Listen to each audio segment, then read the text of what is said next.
All right, chapter 22. Blinker makes a report. Once the girl saw that Blinker had returned alive, she sought out Silversides in the backyard and told her she could return home. But when the girl failed to apologize for her false accusation, a proud Silversides refused. She preferred to remain outside. With the cat out of the house, Blinker was free to roam at will. For most of the next day, however, he remained buried deep beneath the wood chips in his cage, where he slept fitfully or lay moaning in despair. Quite often he wept. Over and over again he wished he had never left the cage, the room, the house. How he wished he had never met Ragweed. Even more did he wish that he had never met Clutch. Oh, Blinker sighed, I've fallen in love with the most amazing mouse in the whole world, only to be so weak that I've put her life in danger. The only way of saving her is by sacrificing the rest of the mice. But if Clutch learns about that, she'll hate me forever anyway. On the night after his return, Blinker, as he'd been told to do, crept out of the house and met Silversides. What I need, the cat said, is a complete information about what kind of security they're setting up. I don't know how to get there, Blinker whispered in anguish.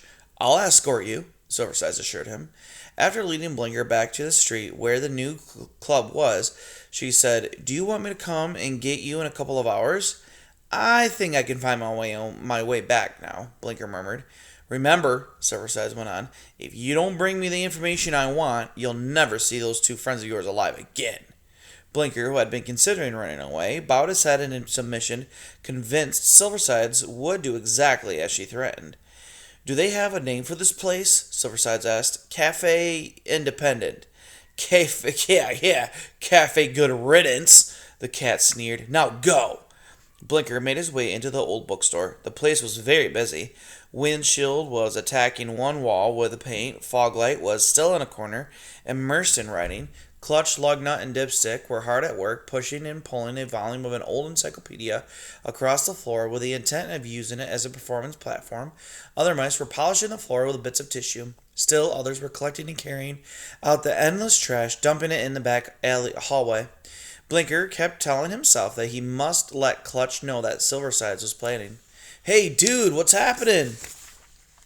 Blinker, startled out of his sad reverie, looked up. It was Ragweed. Never mind, Blinker murmured mournfully. Where you been, dude? Ragweed asked. I thought you were gone for good. Eyes to the floor, Blinker silently shook his head. Cool, if we're ever going to open up this place, we need every paw we've got. How about you and me taking a walk around the place and checking out security? Come on, dude, I can use your smarts. There was a hint of impatience in Ragweed's voice that made Blinker cringe. Oh, no, I couldn't. Let's hit it, dude. Life is moving on, man. Sick to his stomach, Blinker followed along after Ragweed. The mice first checked the back door. The way had been blocked, making it impassable for any creature. From there, they went on to check the front door hole. We'll post guards both places, Ragweed explained, at all times. I don't think cats can get in, but dude, this place has to be triple safe. The reluctant Blinker in tow, Ragweed climbed the rickety old staircase to the second floor of the building. At the top, they found a room cluttered with junk from past years. Windows front and back, Ragweed observed, but closed tight. Cool. Still, I think we better post sentries up here, too. They can look out on the front street and back alleyway. There's a hole in the wall over there, Blinker pointed out timorously. It was the size of a grapefruit and rather jagged around the edges. Hey, awesome, Mouse! Ragweed cried and hurried over to examine the hole. Fantastic! It goes into the next building, dude. Way good! Why is that so good? Blinker asked. We needed one decent bolt hole, dude. This would be a great one. I mean, if we ever need to empty the place out fast, we can zap up the steps and cruise out this way. Oh, I see, Blinker said, knowing that he would be telling Silversides everything he learned made him feel very ghastly. Ragweed looked about. I suppose we should check the basement. Ragweed, do you really think the cats will try to get in? Blinker asked. Ragweed shrugged. Maybe, maybe not. But we can't take any chances. You know what I'm saying? Maybe, Blinker stammered. It's all a mistake. What's a mistake? Having this club? Don't be a dork, dude, Ragweed snapped. Blinker was afraid to say any more. The two mice went down the steep flight of steps that led into the basement. The area was small, dark, and damp. The dirt floor was spotted with stagnant pools of water from the hosing the floor had received the day before. A rusty furnace stood in one corner. Coils of wire and rope hung from the walls. Some broken chairs were piled one on top of another. Bundles of old advertisements, along with a few boxes of decaying books, took up the rest of the space. "What do you think this is?" Ragweed asked. He pointed to a large metal pipe that stuck into the room. Blinker stared at it. "An old sewer hookup?" he said. "Mouse, how come you know so many things?" "Well, I've not lived much, but I've read a great deal." "Okay, like what's a sewer?" "Well, it's a pipe that carries away dirt and waste." "Where does it lead to?" "Probably a bigger sewer, but if it's unhooked," Blinker said, "and it looks like that way because no water is coming out, I suppose it doesn't really lead anywhere now." Ragweed hauled himself up, going from the newspaper to the chairs to a coil of rope until he reached the pipe. Clinging to its lip, he peered in. It was dark inside and had a bad odor. "You're right," he called down to Blinker. "It's not being used." He dropped back down. "I don't see any way to get in, do you?" he said, looking around again. "No." "Then there's no point in posting a sentry down here."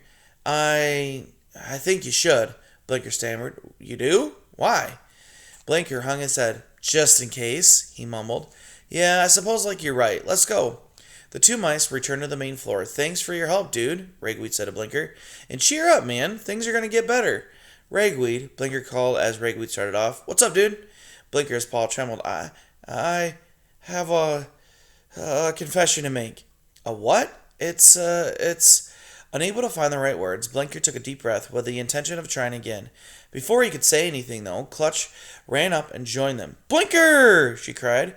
"Where you been, dude? I've been worried about you." "You have?" "Course I have." "Why?" Clutch grinned. "Hey, Mouse, I like seeing you around." Blinker bowed his head. "You do?" "Right. So, like, where you been, man?" "Home." "I thought you were giving that life up." "I don't know how," Blinker whispered. Ragweed considered the two of them. They were certainly a striking couple.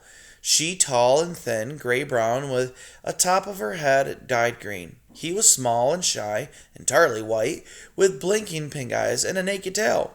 Sensing he would leave the two mice alone,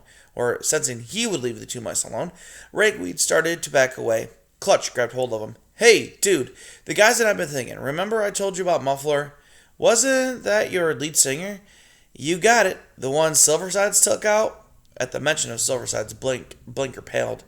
"Anyway," Clutch continued to Ragweed, "with all your talents, dude, we figure you might be a singer, too."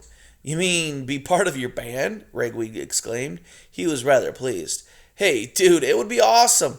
How about giving it a try?" "Well, sure, Clutch. Like, whatever.